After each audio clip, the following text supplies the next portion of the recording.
Good evening. Good evening. I hope you're all enjoying your dinner, moving on to dessert. We do need a ding ding. Thank you. Voluntarily ding ding. Good evening. I'm Elizabeth Beauvais. We have with us tonight 7 individuals who we call the Rising Voices. These Rising Voices are all under 40. They're all mid-stride in their endeavor to fight for and champion and nurture social justice, and they all critically have their eyes and hearts fixed on the prize of a future Shreveport that is more just, more inclusive, and more equitable. It's not only their commitment and the authenticity that they bring to this issue to their personal and professional lives, but it is also their awareness of the understanding of the present and their vision for the future that makes these 7 really remarkable. Each of them has shared a bit of that vision, his or her vision of what a stronger spirit of reconciliation might create in our city. And Rising Voices, as I introduce you tonight, I'd like to ask that you stand and allow me to share just a really small snippet of your voice and your vision. Katie Bickham, poet, writer, teacher at Bossier Parish Community College and Centenary College. From Katie. To believe that racism is finished, that civil rights are universal, that privilege does not exist, is to stand on the very site of our own horrific acts of violence and commit their erasure. We cannot pretend that we are not still living on and benefiting from a land created by racial injustice.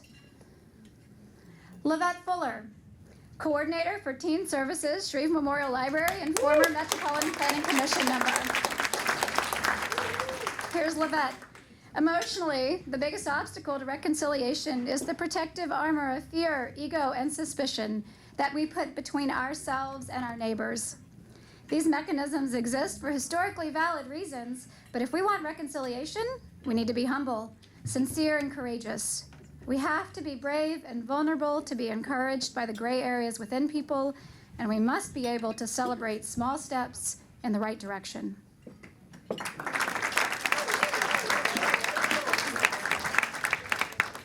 Emily Harmeyer, Mobile Market Coordinator, Shreveport Green. Here's Emily. I believe the biggest challenge to achieving racial justice is tackling the many misconceptions of what constitute racism and what needs to be done to resolve it. It is insidious and can sometimes be hard to detect, especially for those of us who do not experience discrimination on a daily basis. But we cannot cure racism if we cannot talk about race, and we cannot resolve poverty, violence, and crime if we cannot first cure racism.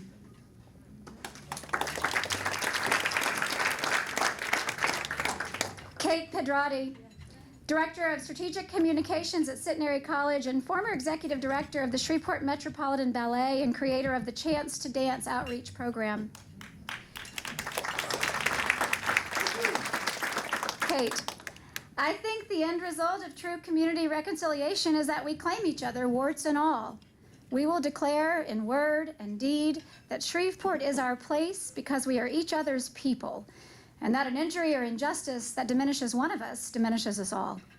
Cultivating a stronger spirit of reconciliation is an investment in ourselves.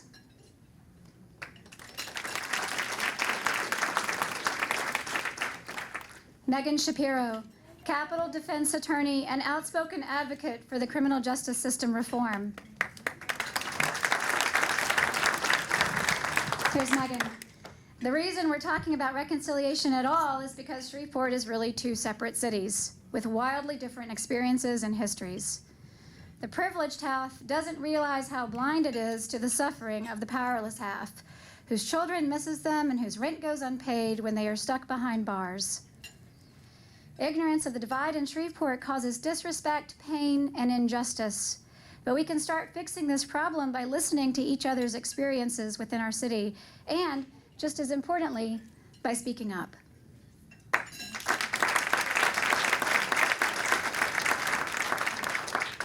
Crystalline Whitaker, teacher at North Caddo and spoken word artist, as well as former community activist at SPAR in Moortown. Here's Krista Lynn. The biggest challenge to achieving social and racial justice is the majority of our area realizing that injustice even exists. It's impossible to rectify what isn't deemed as wrong. I hold signs in at-risk neighborhoods throughout the city with affirmations and messages of love. How can we reconcile when we have neglected to reconcile within ourselves first? My goal in life is to establish internal reconciliation with that all races might benefit from the peace and wisdom produced.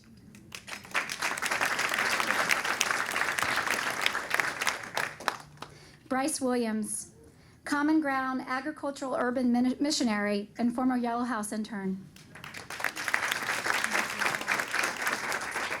This concept of being born into white privilege is painful for white Americans to think about, let alone address. And because of this ignorance, we oftentimes end up encouraging systems that suppress the rights of people of color. Obviously, skin color is not a choice, but choosing to remain unaware of the way skin color affects society is committing an injustice. However, by choosing to use that pain as a motivation to change the world, privilege can be seen as a tool of leverage and not a form of inequality.